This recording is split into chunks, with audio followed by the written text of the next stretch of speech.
നീ എന്തിനു വന്നു? നീ എങ്ങനെ ഇതിനകത്ത് കയറി? പറയടാ. ജിമ്മി, ഞാൻ പറയാം. എന്നെ ഒന്നും ചെയ്യരുത്. ഞാൻ നിന്നോട് ചില കാര്യങ്ങൾ പറയാൻ വന്നതാ. അത് കഴിഞ്ഞ് ഞാനങ്ങ് പോയിക്കൊള്ളാം. നീ ഒന്നും പറയണ്ട. നിന്നെ എനിക്ക് പണ്ടേ അറിയാം. നീ ബംഗ്ലാവ് കൊള്ളയടിക്കാൻ വന്നതല്ലേ? ഇന്ന് നിന്നെ ഞാൻ കൊല്ലും. എന്റെ മുമ്പിൽ വരാൻ ഇന്നേ വരെ ഒരു കള്ളനും ധൈര്യപ്പെട്ടിട്ടില്ല. അയ്യോ, ഞാൻ കള്ളനല്ല. എനിക്ക് പറയാനുള്ളത് കേൾക്ക്. അത് കഴിഞ്ഞിട്ട് നീ എന്നെ കൊന്നു. എന്താടാ കള്ളക്കുറക്ക നിനക്ക് പറയാനുള്ളത്? നിന്നെ ഇന്ന് ഞാൻ... അയ്യോ, എന്നെ വിട്. എന്റെ വാല് മുറിയും. വാല് മുറിഞ്ഞ കുറുക്കനെ പിന്നെ വീട്ടിൽ കേറ്റില്ല. എന്നെ വിടൂ. ഞാനൊന്ന് പറയട്ടെ. അയ്യോ അയ്യോ, എന്റെ വാല് ഒന്ന് വിടടാ. മോങ്ങാതെ വേഗം പറയടാ. ജിമ്മി, ആ ജിണ്ടനില്ലേ, നിന്റെ കൂട്ടുകാരൻ, അവൻ കള്ളനാ, ചതിയൻ. കള്ളക്കളികളോ? എന്ത് കള്ളക്കളികൾ? ആ, അത് പറയാനാ ഞാൻ വന്നത്. അപ്പോഴല്ലേ നീ എന്റെ വാല് കടിച്ചു മുറിച്ചത്. സാരമില്ലടാ, ഞാൻ അറിയാതെയല്ലേ. നീ പറ. ആ, പറയാം. അവൻ മുതലാളിയുടെ എല്ലാ രഹസ്യ അറകളും കണ്ടെത്തിയിട്ടുണ്ട്. അവിടെയുള്ള സ്വർണ്ണ നാണയങ്ങളും മറ്റുമെല്ലാം ചാക്കിലാക്കി മറ്റന്നാൾ രാത്രി സ്ഥലം വിടാനാ അവന്റെ പ്ലാൻ. എന്തായി പറയണേ? ഞാൻ പറയുന്നത് നേരാ. എന്നെ ഒന്ന് വിശ്വസിക്ക്. അവൻ നിന്നെ കാണാതെ ബംഗ്ലാവിന് പിന്നിലൂടെ ഇറങ്ങും. ആ സമയത്ത് മുതലാളി കൂർക്കം വലിച്ചുറങ്ങുകയായിരിക്കും. ദൈവമേ, എന്തായി കേൾക്കുന്നത്? നീ ഇതെങ്ങനെ അറിഞ്ഞു? അതൊന്നും ചോദിക്കരുത്. ഞാൻ കാട്ടിലെ ഏറ്റവും വലിയ ബുദ്ധിമാനാണെന്ന് അറിഞ്ഞുകൂടെ? ഇതിന് ഞാൻ അവനെ അനുവദിക്കില്ല. ഇതുവരെ മുതലാളിയുടെ ഉപ്പും ചോറും തിന്നിട്ടിപ്പോ മുതലാളിയെ ചതിക്കാൻ നോക്കുകയെ. കൊല്ലും ഞാൻ അവനെ. നീ എടുത്തു ചാടരുത്. ബുദ്ധിപൂർവ്വം നീങ്ങണം. അവനെ നമുക്ക് കൈയോടെ പിടികൂടണം. അതിനുള്ള ബുദ്ധി ഞാൻ പറഞ്ഞു തരാം. പറയൂ, കേൾക്കട്ടെ. നാളെ നീയും അവന്റെ കൂടെ ബംഗ്ലാവിനകത്ത് ഉറങ്ങണം. ബംഗ്ലാവിനകത്തോ? അപ്പോ പുറത്തെ കാര്യം? കള്ളന്മാർ? പുറത്തൊന്നും സംഭവിക്കില്ല. ഞാൻ ഇവിടെ തന്നെ ഉണ്ടാകും. കള്ളന്മാർ വന്നാൽ ഞാൻ നിന്നെ അറിയിക്കും. പുറത്തേക്കുള്ള ഒരു വാതിൽ ചിണ്ടൻ അറിയാതെ നീ തുറന്നു വെക്കണം. ഉറങ്ങിയ പോലെ കിടന്ന് അവന്റെ നീക്കങ്ങൾ നിരീക്ഷിക്കുകയും വേണം. അതിനെന്നെ അകത്ത് കിടക്കാൻ അവൻ സമ്മതിക്കില്ലല്ലോ. നീ സമ്മതിപ്പിക്കണം. അവനെ പോലെ നിനക്കുമുണ്ട് ഇവിടെ അവകാശം. ശരി, ഓക്കെ, നീ പറഞ്ഞതുപോലെ. അപ്പോ നാളെ കാണാം. Good bye. Okay, good bye. ഇനി അവർ രണ്ടുപേരും തമ്മിലടിച്ചോളും. രാത്രിയായാൽ ബംഗ്ലാവ് എനിക്ക് കൊള്ളയടിക്കാം. എന്ന മുതൽ ഞാൻ മുതലാളി.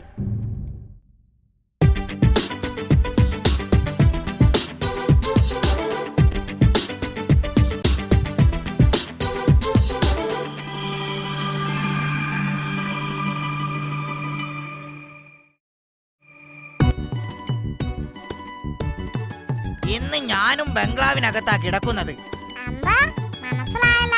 ഇന്ന് ഞാൻ ബംഗ്ലാവിനകത്ത് ഉറങ്ങുമെന്ന്. പട്ടുമെത്തയുടെ സുഖം എനിക്കും ഒന്നറിയണം. പുറത്തെ കാര്യം ഞാൻ നോക്കിക്കൊള്ളാം. ഒരു വാതിൽ ഞാൻ തുറന്നു വെക്കും. ഓ, ശരി ശരി, നിന്റെ ഇഷ്ടം പോലെ.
പറഞ്ഞിട്ടാ ഞാൻ ഇന്ന് അകത്ത് കിടന്നത്.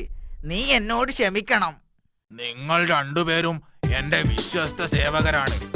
ഞാൻ നിങ്ങളിൽ അഭിമാനം കൊള്ളുന്നു.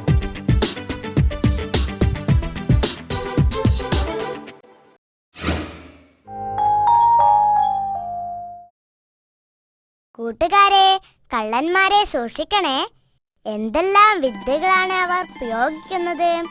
ഏതായാലും ഇനി കുറുക്കന് കുറച്ചു കാലം ജയിലിൽ കഴിയാം, അല്ലേ? ഇനിയൊരു ഗാനം കൂടി ആയാലോ?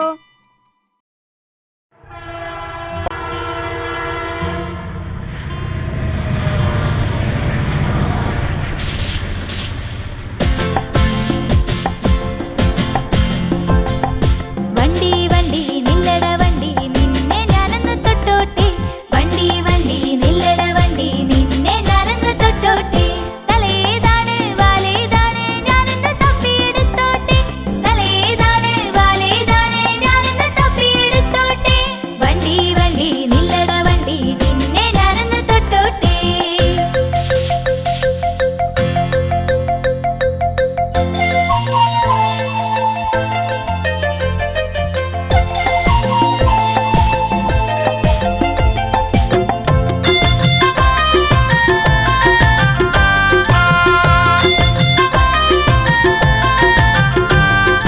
നിൽക്കുമ്പോൾ എല്ലാരും അടുത്തു കൂടും നീങ്ങി തുടങ്ങിയ നെട്ടോട്ടമോടും. നിൽക്കുമ്പോൾ എല്ലാരും അടുത്തു കൂടും നീങ്ങി തുടങ്ങിയ നെട്ടോട്ടമോടും. അകത്തു കേറാൻ എന്തൊരു പാട്, പുറത്തിറങ്ങാൻ അതിലേറെ പാട്.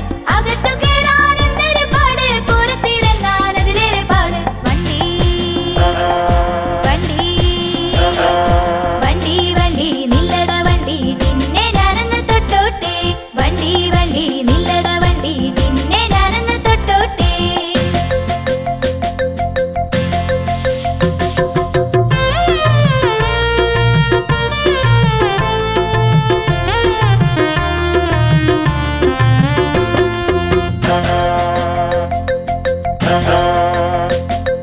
കുറച്ചു ദൂരം തെക്കോട്ടോടും അതിലേറെ ദൂരം വടക്കോട്ടോടും. കുറച്ചു ദൂരം തെക്കോട്ടോടും അതിലേറെ ദൂരം വടക്കോട്ടോടും. ഓടിയും ചാടിയും കൂകി വിളിച്ചും നാട്ടരെ മുഴുവൻ ഉറക്കം കെടുത്തും. ഓടിയും ചാടിയും കൂകി വിളിച്ചും നാട്ടരെ മുഴുവൻ ഉറക്കം കെടുത്തും. വണ്ടി വണ്ടി വണ്ടി വണ്ടി നില്ലട വണ്ടി നിന്നെ ഞാനൊന്ന് തൊട്ടോട്ടെ. വണ്ടി വണ്ടി നില്ലട വണ്ടി നിന്നെ ഞാനൊന്ന് തൊട്ടോട്ടെ.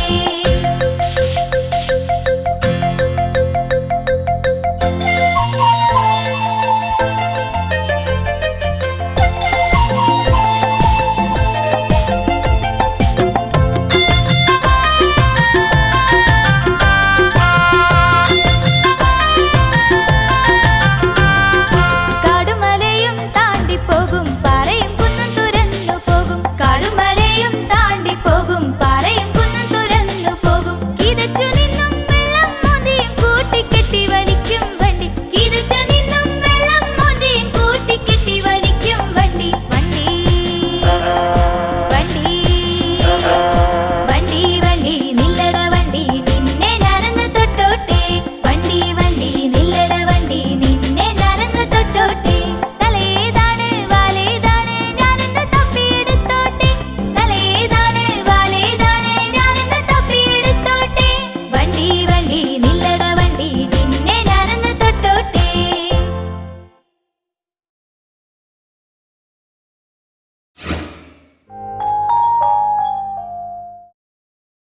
കൂട്ടുകാരെ, ഗാനം ഇഷ്ടമായല്ലോ. ശരി, അപ്പോ ഒരു കഥയാവാം. എന്താ? കുയിലിന്റെയും കാക്കയുടെയും കഥ.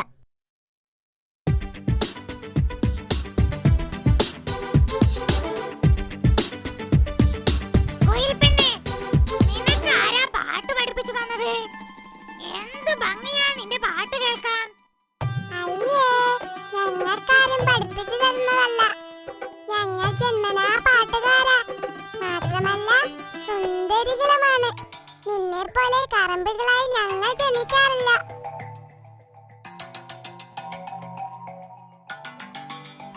അവൾ പാട്ടുകാരിയാണെങ്കിലും അഹങ്കാരിയാ. നീ വിഷമിക്കണ്ട കേട്ടോ. സാരമില്ല, അവളുടെ അറിവില്ലായ്മ കൊണ്ടല്ലേ. ആ പിന്നെ നീ മറന്നിട്ടില്ലല്ലോ, എന്റെ മകളുടെ കല്യാണമാണ് മറ്റന്നാൾ. കെട്ടിയോനെയും കുട്ടികളെയും കൂട്ടി നേരത്തെ തന്നെ അങ്ങ് വന്നേക്കണം. അത് പിന്നെ പറയാനുണ്ടോ, ഞങ്ങൾ തലേ ദിവസം തന്നെ എത്തിയിരിക്കും. അതിരിക്കട്ടെ, ഒരുക്കങ്ങളൊക്കെ എവിടം വരെ ആയി? പറച്ചിലൊക്കെ കഴിഞ്ഞോ? ഓ, കാട്ടിൽ എല്ലാവരോടും പറഞ്ഞിട്ടുണ്ട്. അപ്പോ പിന്നെ കെങ്കേമമാവും അല്ലേ? പിന്നല്ലാതെ. അപ്പം മറ്റന്നാൾ കാണാം. എനിക്ക് ഒത്തിരി പണിയുണ്ട്. പോട്ടെ. ആ ശരി ശരി. അപ്പോ നീ പോയില്ലേ? ഇല്ല, ഞാൻ ഒന്നുകൂടി കറങ്ങിയിട്ടേ പോകുന്നുള്ളൂ. ആ, നിനക്ക് പാട്ടും പാടി കറങ്ങി നടന്നാ മതിയല്ലോ. വീട്ടുകാര്യങ്ങളൊന്നും ചിന്തിക്കേ വേണ്ടല്ലോ. ഒരു കണക്കിന് അതും ശരിയാ. അതൊക്കെ പോട്ടെ. എന്തായിരുന്നു അവളുമായിട്ടൊരു കുശലം, ആ കറമ്പിക്കാക്കയുമായിട്ട്? അത് ഞങ്ങൾ അവളുടെ മകളുടെ കല്യാണ കാര്യം സംസാരിക്കുകയായിരുന്നു. മറ്റന്നാളാണല്ലോ കല്യാണം. നീ വരില്ലേ? നിന്നോട് പറഞ്ഞിട്ടില്ലേ? അയ്യേ, ഞാൻ വരില്ല. എനിക്ക് ആ കറുമ്പിയുടെ വീട്ടിലെ ഭക്ഷണം ഒന്നും വേണ്ട. എച്ചില് വിറക്കി നടക്കുന്നവർ ഓർക്കുമ്പോൾ തന്നെ ഓക്കാനം വരുന്നു. നിനക്ക് അഹങ്കാരം കുറച്ച് കൂടുതലാ. നിനക്ക് അവളെ ആവശ്യം വരും, നോക്കിക്കോ.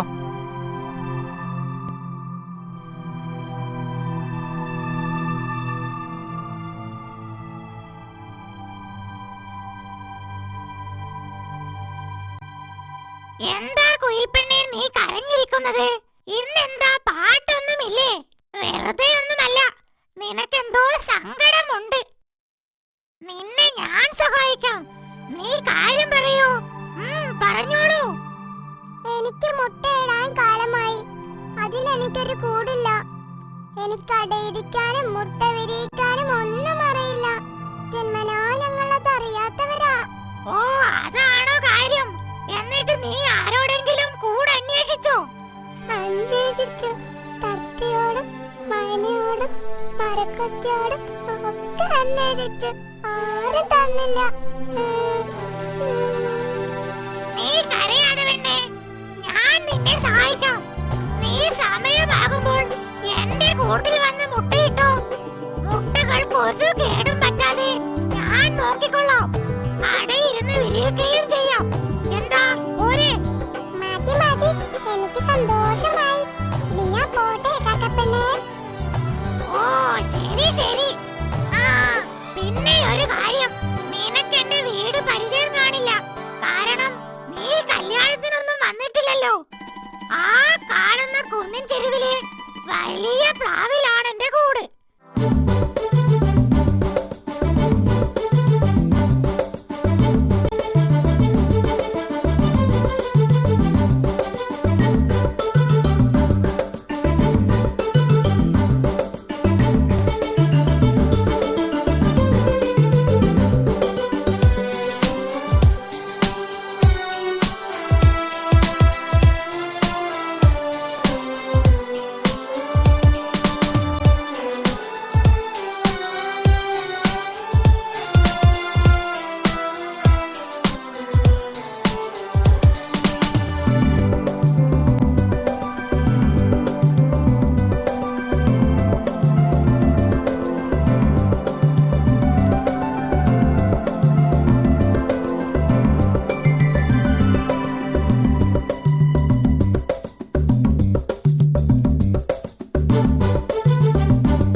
ഇതാ നിന്റെ കുഞ്ഞുങ്ങൾ.